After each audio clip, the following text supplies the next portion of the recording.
Ted Hollander. This is my wife, Eleanor. We've only been here for 47 years, which is probably a relative newcomer to many, to many who've been in the church far longer than that. But it's been a good place to, to be connected. And a good place to raise children. Made the neighborhood a good place to raise children. Mm-hmm. Well, the reason we came to St. Paul's was that we bought this house, and then we looked around, and the next Sunday morning, Ted said to me, well, there's a church on that corner, there's a church on that corner, and there's a church on that corner. Which one do you think we ought to go to? And we said, well, we'll start with St. Paul's. And that was all it took. We never went to that church or that church. I liked it a lot because we had 3 boys, and there was youth group, and later on there were Boy Scouts, and that's the things that my kids wanted to do. So I could stand at the end of the driveway and watch them go to Scouts and know they got there, and I thought that was pretty great.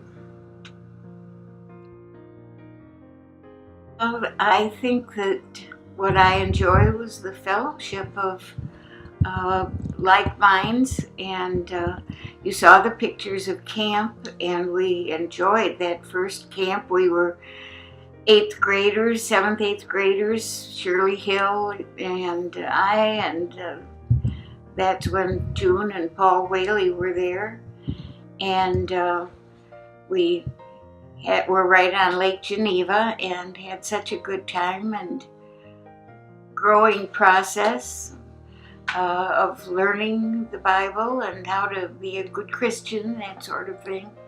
We just had fun. Well, I love St. Paul's even from the very, very beginning. I've been there for 86 years, and I plan to be there, not another 86, I promise, but just enjoyed St. Paul's. It's a wonderful, wonderful church. I don't know what I'd do without it, but I also know I don't know what I would do without Glenn Anderson. Glenn Anderson picks me up every Sunday morning at 9 o'clock. And when he was in California a couple of weeks ago, Gail came out from Evergreen and picked me up to go to church. I love my church.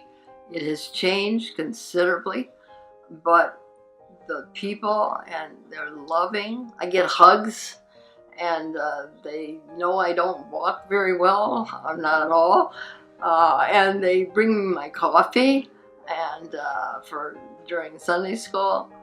No, our church is still a beautiful, thriving, and you've got wonderful Christian people. Our church has always had wonderful teachers. They're Christian teachers loving the Lord, and they have taught the children that. This is Yvonne. I'm Torris Magget.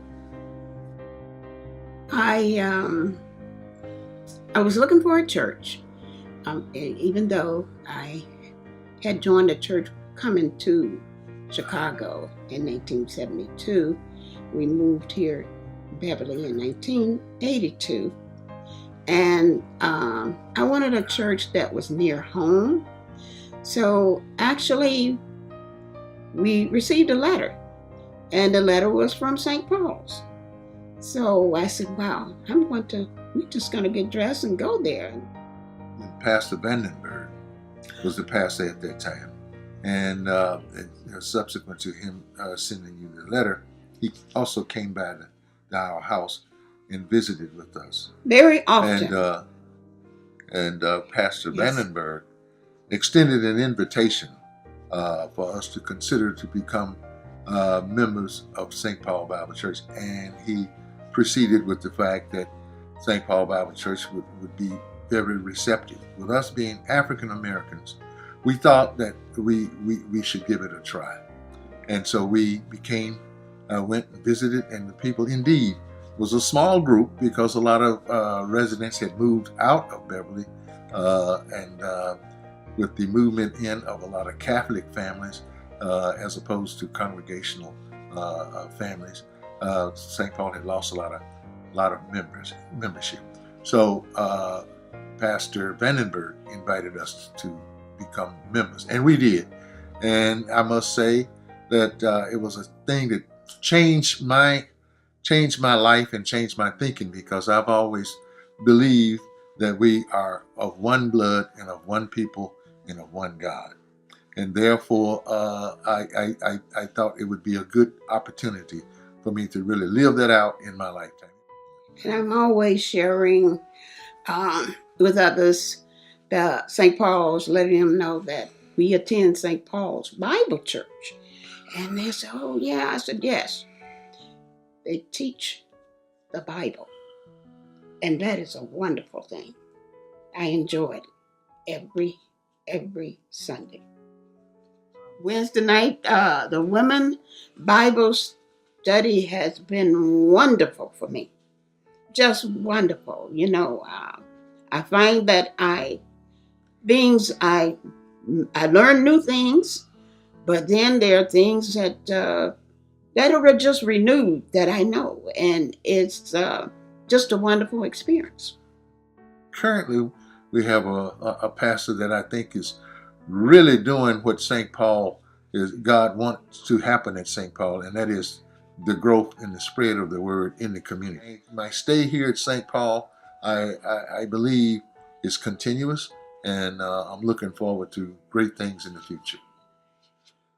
We had moved to the Beverly area, and after attending and becoming members at Moody Church for many years,